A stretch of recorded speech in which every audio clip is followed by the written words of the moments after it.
현안 브리핑하겠습니다. 오늘 네 가지입니다. 새누리당의 거의 전쟁에 가까운 내전 상황에 대해서 브리핑하고요. 문재인 전 대표의 제왕적 언행에 대해서 브리핑하겠습니다. 그리고 명절 물가에 대한 우리 정부의 대책, 그리고 하나, 삼남의 주폭 행태에 대해서 브리핑하겠습니다. 사실 저희 바른정당은 분당을 할 때 새누리당이 건전한 보수 정당으로 거듭나기를 바랬지만 지금 새누리당의 모습은 우리 국민들이 더 이상 지켜보기 어려운 상황으로 빠져드는 것 같습니다. 제가 오늘 저희 창당준비위원회 회의에서도 브리핑했지만 안타까운 마음으로 새누리당에 대해서 충원을 드리겠습니다. 새누리당은 더 이상 추한 모습을 보이지 말고 즉각 해체하시길 바랍니다. 새누리당의 집안 싸움이 갈수록 거칠어지고 있습니다. 도저히 눈을 뜨고 볼 수가 없을 지경입니다. 미략과 협박, 충성맹세가 판을 치고 있습니다. 배신, 할복이라는 단어까지 등장했습니다. 조직폭력배 영화에서나 나올 법한 단어가 새누리당 의원총회의 키워드로 자리 잡고 있습니다. 국민들의 피로감이 극에 이르고 있으나 아랑곳하지 않습니다. 국민 정신 건강에 악영향을 미치고 있습니다. 볼썽 사나운 진흙탕 집안 싸움도 모자라 바른정당에 뜬금없이 인적 쇄신 요구와 합당 선거연대를 거론합니다. 국정 파탄의 책임을 돌리는 일도 서슴지 않고 있습니다. 바른정당은 분명히 밝힙니다. 제왕적 임명진 비상대책위원장이 새누리당에 있는 한 어떠한 연대도 없다는 것을 밝힙니다.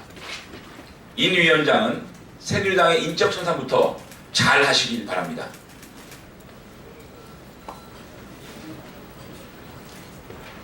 인 위원장은 새로운 적폐를 만들고 있습니다.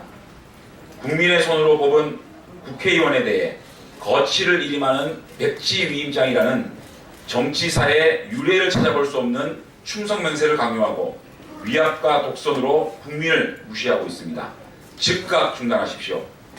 뿐만 아니라 새누리당에는 미략이 난무하고 심지어 위장탈당 쇼까지 벌어지고 있습니다. 도대체 새누리당이 무엇을 하고 있는지 이해를 할 수가 없습니다. 진박 세력은 생명 연장을 위한 썩은 동아줄을 부여잡고 마지막 몸부림 중입니다. 이제 친박도 아닌 진박 세력의 맏형격인 서청원 의원은 형사고소도 서슴지 않고 직무정지 가처분 신청을 내기에 이르렀습니다. 자신의 안위를 위해 자신이 추대한 안인 위원장을 끌어내기 위해서 정체성을 들먹이는 이해할 수 없는 행동을 하고 있습니다. 20대 국회 최다선 의원으로서 채통을 지키십시오. 새누리당 의원들께 말씀드립니다. 국민으로부터 버림받은 정당에 계시기에는 너무나 아까운 분들이 많습니다. 진흙탕 정당, 오염된 정당, 막장 정당에 더 이상 머물지 마시고 청정 정당으로 오셔서 보수가 국민들에게 사랑받을 수 있는 깨끗한 정치, 따뜻한 정치를 함께 합시다. 그래서 새로운 보수 정권을 함께 창출합시다. 이제 새누리당은 더 이상 추한 모습을 보이지 말고 즉각 해체해야 합니다. 이것이 보수를 살리는 길이자 국민들에 대한 마지막 도리임을 알아야 합니다. 문재인 전 대표는 제왕적 언행을 중단해 줄 것을 요구합니다. 문재인 전 대표는 어제 4대 재벌개혁 방안을 발표하였습니다. 재벌개혁의 필요성은 분명히 동의합니다. 하지만 문재인 전 대표의 재벌개혁 방안은 너무나 권위적이고 제왕적입니다. 특히 검찰, 경찰, 국세청, 감사원 등을 총동원해 범건력으로 기업에 손발을 묶겠다는 발상은 국민을 아연실색하게 만듭니다. 재벌개혁은 법적, 제도적 완비와 강력한 실천으로 이루어져야 합니다. 하지만 문재인 전 대표는 절대 권력으로 재벌개혁을 이루겠다고 합니다. 이는 우리가 경험한 제왕적 대통령의 모습 그 그 자체입니다. 절대 권력을 통한 재벌 개혁은 또 다른 정경유착과 폐해만 만들어낼 뿐입니다. 최근 문재인 전 대표의 언행은 너무나 과격하고 제왕적입니다. 마치 대통령이 된 것처럼 행동하고 있습니다. 국민은 개헌을 통한 반듯한 국가를 요구하고 있습니다. 문재인 전 대표는 제왕적 언행을 삼가해 줄 것을 요구합니다. 국민이 지금 문재인 전 대표에게 원하는 것은 제왕적 대통령 같은 언행이 아니라 제왕적 대통령제의 폐단을 없애기 위한 개헌임을 직시하시기 바랍니다. 땜질식 명절 물가 대책이 서민 경제에 부담이 되고 있습니다. 서민들의 생활 물가가 급등하고 있습니다. 특히 설 명절을 앞두고 축산물과 수산물, 채소와 과일 등 장바구니 물가가 전방위적으로 크게 오르고 있습니다. 갈치 등의 수산물 가격은 마리당 1만 원대까지 올랐습니다.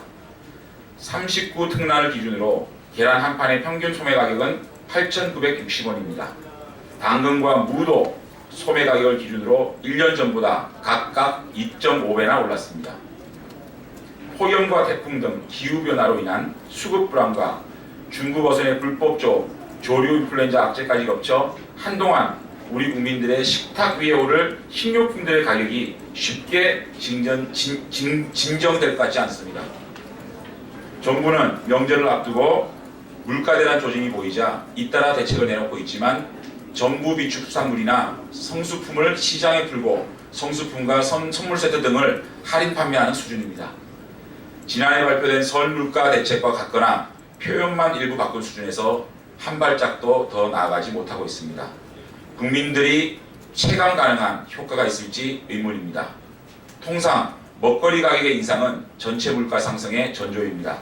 매달 수입은 고정돼 있는데 먹거리와 같은 생활 물가가 급등하면 사용 가능한 소득이 줄어들게 되어 가계 경제의 2중, 3중의 부담을 가져올 수밖에 없습니다. 민족 최대의 명절인 설을 앞두고 당장 거리에 나서 만나는 국민들의 표정이 밝지 못하는 데에 안타까움을 금할 수 없습니다. 우리나라 자영업의 연간 폐업률은 70%로 하루당 2,000명꼴로 사업을 접고 있습니다. 지난해 임금체불을 당한 근로자는 32만 5천 명으로 체불 임금액은 1조 4,286억 원에 달합니다. 조선과 해운 등 국가기관 산업들의 잇따른 구조조정과 경기 침체가 겹치며 국민소득은 줄어들고 고통받고 있는데 물가가 되어 치솟는 상황이 서민 경제를 필두로 현실화되고 있는 셈입니다. 이런 상황인데도 정부는 물가 상승이 1%라며 억지 주장을 하고 있습니다. 현 정부의 물가에 대한 인식이 안일하다는 증거가 아닐 수 없습니다. 정부는 한 해 한 해 대충 땜질하는 방식이 아닌 서민 경제에 실질적으로 도움이 되는 설 명절 대책을 신속히 강구하여 주시기를 바랍니다. 노블레스 오블레주 정신이 시급합니다. 한화그룹 회장의 셋째 아들 김동선 씨의 주폭 난동에 국민적 분노가 들끓고 있습니다. 대한항공 조연아의 땅콩 회항 사건, 동국제강 회장 장남의 술집 소란 사건에 이어 또다시 재벌 아들들의 난동 사건이 일어난 것입니다. 김동선 씨의 주폭 난동은 결코 용서할 수 없습니다. 김동선 씨의 일탈 행위에 대해 하나그룹이 개입한 정황도 속속 드러나고 있습니다. 이는 업무상 배임 등 법적인 문제뿐만 아니라 도덕적 차원에서도 비난받아 마땅합니다. 더 이상 재벌가의 난동 형태는 용서할 수 없습니다. 사법당국은 이번 사태에 대해 엄중하게 조사하고 합당한 처벌을 해야 할 것입니다. 대한민국은 지금 노블리스 오블리주 정신의 실현이 매우 시급합니다. 사회적 지위가 높다면 이에 걸맞는 책임과 의무를 져야 합니다. 바른정당은 노블리스 오블리주 정신의 실현에 앞장서겠습니다. 이상입니다.